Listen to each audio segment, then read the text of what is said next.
नमस्कार, आप देख रहे हैं पीडीएस न्यूज़। मैं हूं पीसी सैनी। आज हम हैं सूबेदार सत्यनारायण जी और फौजी भाई सागर जी के घर पर। और वजह यह है कि आप मेरी दोनों तरफ देख रहे हैं, कोमल सैनी और युकांत सैनी। ये वो होनहार बच्चे हैं जिन्होंने एजुकेशन के दम पर अपनी प्रतिष्ठा को साबित किया है। श्रीमाधपुर उपखंड की ग्राम पंचायत बड़ी राहनीथोई, जो अभी हाल ही में नवगठित ग्राम पंचायत बनी है, वहीं पे हम मौजूद हैं। रविकांत सैनी जो सूबेदार सत्यनारायण जी सैनी के बेटे हैं, और कोमल सैनी जो सागर भाई की बेटी है, और वो भी फौजी हैं, और दोनों भाई देश सेवा में हैं। पिता देश सेवा कर रहे हैं, फ़ख्र की बात है, गर्व की बात है। और बच्चे एजुकेशन में अव्वल हैं। हाल ही में 10th क्लास बोर्ड का रिजल्ट आया है, उसमें दोनों बच्चों ने टॉप किया है, क्षेत्र का नाम रोशन किया है, माता पिता का नाम रोशन किया है, अपने परिवार का नाम रोशन किया है, अपने दादी दादाजी का नाम रोशन किया है। खुशी का माहौल है पूरे घर में, और सौभाग्य हमें भी मिला है कि आज इन बच्चों के माध्यम से हम सूबेदार और फौजी भाई के घर पे पहुँचे हैं। दोनों भाई देश सेवा में तो अग्रणी ही हैं, इसके साथ साथ समाज सेवा में भी जब भी उनको मौका मिलता है गांव आते हैं। हमेशा समाज सेवा और समाज उत्थान की बात उनके द्वारा की जाती है। तो चलिए शुरुआत करते हैं, इन बच्चों से पूछते हैं कि इतना अच्छा रिजल्ट उनको कैसे क्या मिला। और हमारा ये इंटरव्यू करने का मकसद यही है कि ताकि बच्चों को पता चले कि स्टडी कैसे क्या होनी चाहिए और किस तरह से तैयारी करके अच्छे मार्क से प्राप्त किए जा सकते हैं। तो सबसे पहले शुरुआत करेंगे हम बेटी से, कोमल सैनी से। सबसे पहले तो कोमल, आपको ढेर सारी शुभकामनाएं अपनी इस अचीवमेंट के लिए।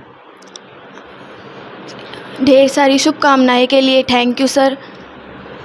10th बोर्ड में कितना मार्क्स आपको मिला है, कितना % आपने गेट किया है? 96.67।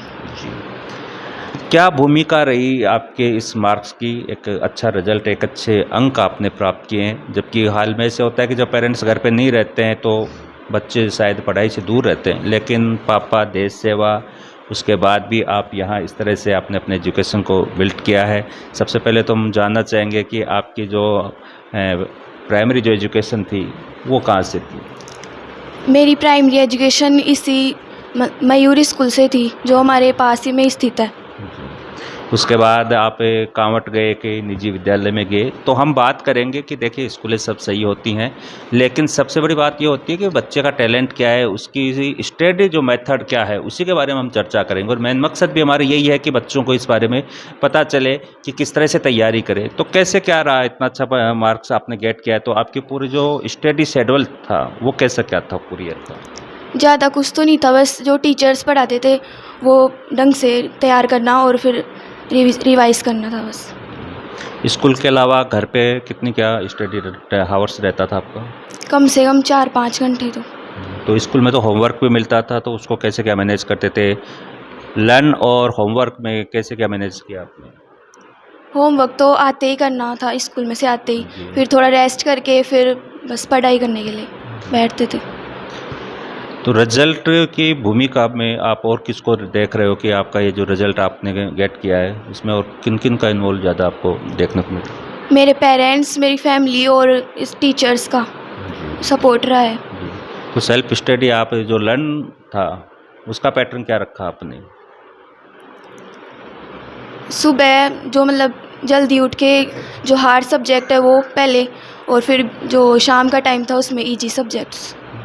तो ऐसे फ़र्क पड़ता है क्या कि भैया अपन अर्ली मॉर्निंग उठ के हार्ड सब्जेक्ट को क्लियर करते हैं, तो क्या माइंड की जो कंडीशन होती है वो चेंज होती है क्या जब सुबह उठते हैं तब और इवनिंग में? जैसे अभी आपने कहा ना कि भाई कि आप मॉर्निंग में जब सुबह उठते थे तब आप हार्ड सब्जेक्ट को आपने चूज किया, तो इसमें क्या फ़र्क रहता है क्या? क्योंकि जब हम सुबह उठते हैं तो हमारा माइंड फ्रेश होता है, तो वो ज़्यादा याद कर पाते हैं हम सब्जेक्ट्स को। लर्न कैपेसिटी कैसे क्या रखते थे आप? कि कई बच्चे होते हैं जो लर्न करने के बाद भूल जाते थे, तो आपके पास क्या पैटर्न था लर्न करने का? कंटिन्यूटी रखते थे, जैसे कोई भी चीज़ पढ़ ली उसे बार बार में रिवाइज करना, ऐसे नहीं कि पढ़ के छोड़ दे ऐसे। तो जब आपका रिजल्ट आया आपके सामने, सबसे पहले किसने देखा? मैं नहीं देखा था सबसे पहले। फिर उसके बाद आपने किसको बताया? मम्मी को, फिर पापा को। पापा का क्या मैसेज रहा, क्योंकि पापा तो बाहर हैं अभी सेवा कर रहे हैं, देश की सेवा, घर पे नहीं है? बहुत खुश थे। जी। तो बेटा जैसे कि अभी जो पापा रहते नहीं हैं और बड़े पापा हैं वो भी नहीं रहते हैं, क्योंकि दोनों देश सेवा कर रहे हैं, तो गर्व तो फील होता ही होगा आप लोगों को। बहुत ज़्यादा फील होता है। आपको हमेशा मतलब लोगों को, समाज को पापा की सेवा पे गर्व फील होता हो, लेकिन आपके रिजल्ट पे आपको पापा को गर्व फील हो रहा है? हाँ, बहुत ज़्यादा हो रहा है। मतलब न्यूज़, मतलब दैनिक भास्कर में भी हमने भेजी थी खबर आपकी। वो पापा ने भेजी थी फ़ोटो वगैरह सारी परसेंटेज डाल के न्यूज़ में। आपने फर्स्ट टाइम अपने आप को जब ऐसे न्यूज़ में देखा, मीडिया में देखा, तो क्या फील हुआ आपको? बहुत अच्छा लगा कि पापा ने इतना कुछ किया मेरे लिए। तो देखिए, एक एजुकेशन ऐसा है जिसके दम पे आप कुछ भी कर सकते हैं। कोमल से जानना है और भी हम आपसे चर्चा करेंगे, लेकिन रविकांत हैं, ये जो सूबेदार सत्यनारायण जी हैं उनके बेटे हैं। रविकांत, आपका परसेंटेज क्या रहा? मेरा परसेंटेज 91.17 था। कोमल से थोड़ा बैक रहे आप, कारण? हाँ, वो थोड़ा मैं कम पढ़ता था इसलिए। क्यों, आप क्रिकेट भी खेलते हो, आप क्रिकेट में ज़्यादा इंटरेस्ट है आपका, है ना? हाँ तो आप फिर क्रिकेट को भी समय दिया। हाँ, और क्रिकेट भी खेलता था पर साथ साथ पढ़ाई भी तो करता था। नहीं, कोमल के आपके बीच में कम से कम 5% का डिफरेंस रहा है। हाँ। और 8 तक आप कोमल से टॉप थे? हाँ जी। आप भी मयूर स्कूल में थे? हाँ, मैं मयूर स्कूल में पढ़ता था। जी। तो कौन सा सब्जेक्ट आपको हार्ड लगा? हार्ड तो कोई सा ही नहीं लगता था, पर थोड़ा साइंस में दिक्कत थी, पर उसमें भी सही नंबर आ गए। तो सूबेदार साहब, मतलब पापा से बातचीत हुई इस मामले में, तो कंपैरिजन हुआ क्या कि कोमल के ज़्यादा परसेंटेज आई, आपके कम क्यों? पापा ने कोई सवाल किया? ऐसा तो कोई सवाल नहीं किया, ऐसे बोले दोनों की परसेंट बढ़िया है वैसे तो। जी। अब आगे क्या करने का विचार है, कौन सा सब्जेक्ट चूज करोगे? आगे वैसे तो मैं कॉमर्स लेना चाहता हूँ, पर आगे देखूँगा कि कॉमर्स बढ़िया लगते हुए। अब तक क्या डिसाइड किया? आप कह रहे हो ना मैं कॉमर्स लेना चाहता हूँ, तो फिर और तो कौन डिसाइड करेगा? आप भी करोगे, क्योंकि आपने 6% गेट किए, इसका मतलब मेच्योर हो और जानते भी हो स्टडी के बारे में, तभी तो इतना अच्छा मार्क्स आपको मिला है। वह कॉमर्स लेके मैं वैसे सीए बनना चाहता हूँ और फिर बैंक में जॉब करना चाहता हूँ। और जब दादाजी से बातचीत हुई होगी, दादाजी को आपने बताया रिजल्ट के बारे में, तो कैसा क्या रहा उनका? दादाजी ने शाबाश दिया था और फिर ऐसे खुश थे दादाजी भी पूरा। जी, खुश थे कि भाई उसको लेकर, या फिर पापा पूछ रहे हैं क्या भाई कि क्या सब्जेक्ट लेना है क्या नहीं, आप पे छोड़ रखा है या फिर पापा मम्मी ने भी कुछ डिसाइड कर रखा है? पापा ने तो ऐसे बोला जो तुझे अच्छा लगता है वो ले ले। और आपकी इस सफलता के पीछे और किनका कितना बड़ा क्या योगदान रहा है? सबका ही है वैसे तो, मैं मम्मी पापा टीचर सर जो भी आसपास के हैं सबका। घर का माहौल कैसा क्या रहा आपका स्टडी का? वैसे तो आप सभी, मैं बता दूं आपको एक जानकारी के लिए कि ये सूबेदार साहब और फौजी साहब की जो बच्चे हैं ना, जितने भी, ये सारे टैलेंटेड हैं, एजुकेशन में सब टॉप हैं। अभी तो हम 2 से बात कर रहे हैं, इसके बाद आने वाले हैं खुशी है, नैना है, और भी हैं। तो सभी बच्चे क्या कि पढ़ाई में इंटेलिजेंट है, डिसिप्लिन अच्छा है इनका, और वैसे भी ये तो आर्मी मैन है, तो आर्मी मैन वालों को तो डिसिप्लिन अच्छा लगता ही है, तो इस कारण से घर में भी डिसिप्लिन अच्छा है। इसलिए सारे बच्चे जो हैं एजुकेशन में अच्छे हैं और निश्चित रूप से सफलताओं को प्राप्त करेंगे ये भी। तो घर का मैं स्टडी को लेकर कैसा क्या रहता था रूटीन आपका? आपकी सेल्फ स्टडी का पैटर्न क्या रहता था? मेरा सेल्फ स्टडी का पैटर्न ये था, जो टीचर बताता उसको उसी टाइम समझ लेना और फिर लिख के याद करना, मतलब पहले रिवाइज कर लो फिर उसको लिख के फिर से याद करो। अच्छा, आप रिटर्न करके फिर लर्न करते थे? हाँ जी। आपका पैटर्न क्या था, रिटर्न लर्न या फिर कैसे क्या? रिटर्न तो नहीं था, मतलब जो पढ़ाते थे टीचर वो समझ लेना, फिर घर पे आके उसे रिवाइज़ करना और फिर थोड़े दिन बाद में वो वापस रिवाइज़ करना, तो वो हो जाता था कवर। आप क्या सब्जेक्ट लोगे, बाकी का क्या सोच रखा आपने? अभी तो मैथ की सोच रखा है। मैथ का? या पापा ने भी आपसे पूछा, या फैमिली का भी किसी का क्या ड्रीम है क्या आपको लेके कि भाई कि आप ये कर लो, या फिर आपके ऊपर ही छोड़ रखा है पूरा? पापा ने तो ऐसे कहा था कि मैथ या साइंस में से जो तू लेना चाहे वो ले ले। और आप दोनों में से हो भाई, आपका डिसाइड तो ये कि लेना तो साइंस ही आपको? मैथ में हो गया। तो रवि, और कैसा क्या माहौल रहा क्रिकेट में? कितना क्या रहता है आपका योगदान?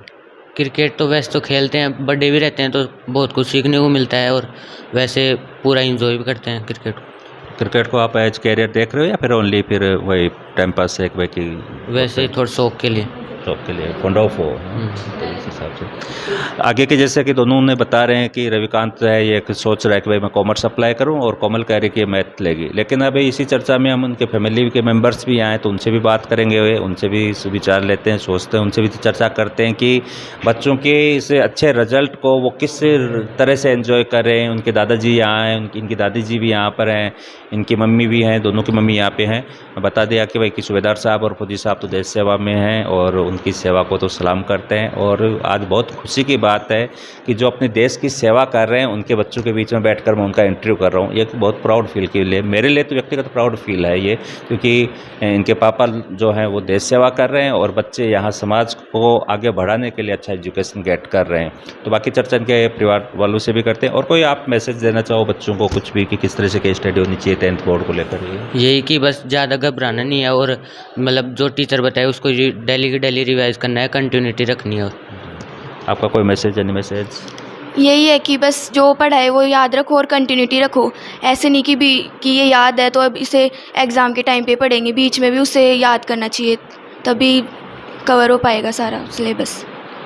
आप दोनों को पीडीएस न्यूज़ पूरी टीम की तरफ से ढेर सारी शुभकामनाएं और हम कामना करते हैं कि आप निरंतर इसी तरह से आगे प्रोग्रेस करते रहो, अच्छा मार्क्स गेट करते रहो और लोगों के लिए भी आइडल बनो और समाज के लिए भी, माता पिता का नाम भी आप रोशन करो। जिस तरह से आपके पेरेंट्स देश सेवा में लग रहे हैं, आप निश्चित रूप से आगे अच्छा अचीवमेंट करके, अच्छी सर्विस प्राप्त करके समाज सेवा करो। चलिए आगे चर्चा करते हैं, इनके जो परिजन हैं उनसे भी आपकी मुलाकात करवाते हैं, उनसे भी जानते हैं कि बच्चों के इस अच्छे रिजल्ट को लेकर वो कितने क्या खुश हैं। रविकांत और कोमल के दादा दादी जी भी मौजूद हैं, उनसे भी जानते हैं कि बच्चों के इस अच्छे परीक्षा परिणाम को लेकर वो कितना क्या खुशी महसूस करें। स्वाभाविक है कि खुश तो हैं, लेकिन उनकी ही जुबानी सुनते हैं हम।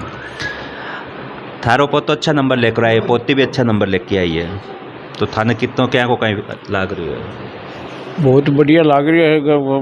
गर्व की बात है कि भाई बच्चे यहाँ नहीं रहते हैं फिर भी अच्छे नंबर ला रहे हैं और परिवार का नाम भी रोशन कर रहे हैं। बच्चे अच्छी पढ़ाई करते हैं, बिना मतलब कि कोई शोर शराबा कौन करें, और बढ़िया रिजल्ट ले आए थे, तो पोती पोता भी अच्छा लागे थे। तो थारे देखो 3 बच्चा हैं और तीनों बच्चा का ये थारे 3 बच्चा मतलब थारे जितना भी पोता है ना वे सारा पढ़ाई में इंटेलिजेंट है। हाँ। निमिषा की बात करा हाँ, निमिषा भी है, टॉपर स्टूडेंट है। रौनक है, वो भी टॉपर स्टूडेंट रहा है। तो थारे टोटल बच्चा जो पढ़ाई में अच्छा है। हाँ, सारा बच्चा जितना बच्चा पढ़ रहा है जितना सब बढ़िया पढ़ रहा है, अच्छा नंबर ले रहा है, अच्छा, और कोई बदमाशी कौन करे कदे। या तो देखो बाबूजी, संस्कारों की बात होती है कि आपने अच्छे संस्कार दिए, आपने अपने बच्चों को अच्छे संस्कार दिए और आपके पोतों में और इन बच्चों में अच्छे संस्कार हैं, तो संस्कार अच्छे मिलते हैं तो होता है। अब इनकी दादी जी भी हैं, थे कहें खै बेचारे हो कि 18 टाबर जो है चोखा चोखा नंबर ले रहे हैं, अखबार में फोटो छप रही है यहाँ की। अच्छा नंबर ले रहा है तो अच्छी बात, तुम्हारा नाम रोशन कर से दादी दादा को भी, माँ बापा को भी अच्छे पढ़ाई करें, अच्छी ऊंची पढ़ाई हुई जना, ऊंची नौकरी धंधा का लाग जाए, अच्छी बात। बेटा थारी देश की सेवा कर रहा, पोता थारा बेटा भी कर रहा तो पोता भी कर ला। तो देखिए बच्चों के दादी दादाजी ने भी कहा है कि खुशी का माहौल है और होना भी चाहिए। इनके बच्चे जो हैं वो देश सेवा कर रहे हैं और अभी जैसे इन्होंने आगे भी कल्पना अपनी बात कही है कि अब पोती पोता जो हैं वो भी देश की सेवा करेंगे। अच्छा लग रहा है आज एक आर्मी फैमिली के बीच में बैठकर इन बच्चों के माध्यम से इंटरव्यू कर रहे हैं और अच्छे विचार हैं कि बच्चे डिसिप्लिन में हैं। आगे चर्चा भी इनके जो पेरेंट्स हैं, इनकी मम्मी जो हैं, पापा लोग तो इनके बाहर हैं, देश की सेवा कर रहे हैं, उनको भी हम ढेर सारी शुभकामनाएं देंगे हमारे चैनल के माध्यम से। उनसे भी जानते हैं कि बच्चों की पढ़ाई के पीछे उनकी क्या भूमिका रही, क्योंकि एक औरत गृहिणी नहीं रहती है, वो बच्चों के निर्माण में अपना बहुत बड़ा योगदान देती है। तो चर्चा उनसे भी करते हैं। आगे चर्चा करते हैं कोमल सैनी की मम्मी है जो हमसे जुड़ी है और वो खुद एजुकेटेड हैं, MA BEd हैं और टीचिंग लाइन से भी जुड़े हुए हैं। तो उन्हीं से चर्चा करते हैं कि बच्चों की सफलता को लेकर वो कितना खुश हैं या फिर उनकी आगे की जो बच्चों को लेकर क्या उनका प्लान है। मैडम ढेर सारी शुभकामनाएं आपको कि आपके दोनों बच्चों ने, कोमल ने और एकांत ने, अच्छा परसेंटेज गेट किया है, इसको लेके क्या कहोगे? 80% के लिए सब कुछ शुभकामनाएं ढेर सारी। और ये कोमल सैनी मेरी बड़ी गुड़िया है, ये 10th क्लास में 96.67% लाई है। और ये मेरा सिस्टर का लड़का है, मैं एक ही परिवार, दोनों बहन है एक ही साथ में है, ये 91% लाया है। दोनों बच्चों का अच्छा ही था रिजल्ट। तो मैडम दोनों बच्चे आपके इंटेलिजेंट है? वैसे तो बच्चे पूरे इंटेलिजेंट है आपके सभी? मेरे 4 गुड़िया, चारों इंटेलिजेंट है। और ये सिस्टर का लड़का ये भी इंटेलिजेंट, की छोटी बहन है वो भी ठीक ही है। जेठानी के बच्चे भी इंटेलिजेंट है आपके? हाँ वो भी बड़े जेठान निमिषा और ये रौनक सैनी दोनों इंटेलिजेंट है बच्चे। तो कैसे क्या तैयारी रहती थी, कितने घंटा ये पढ़ते थे?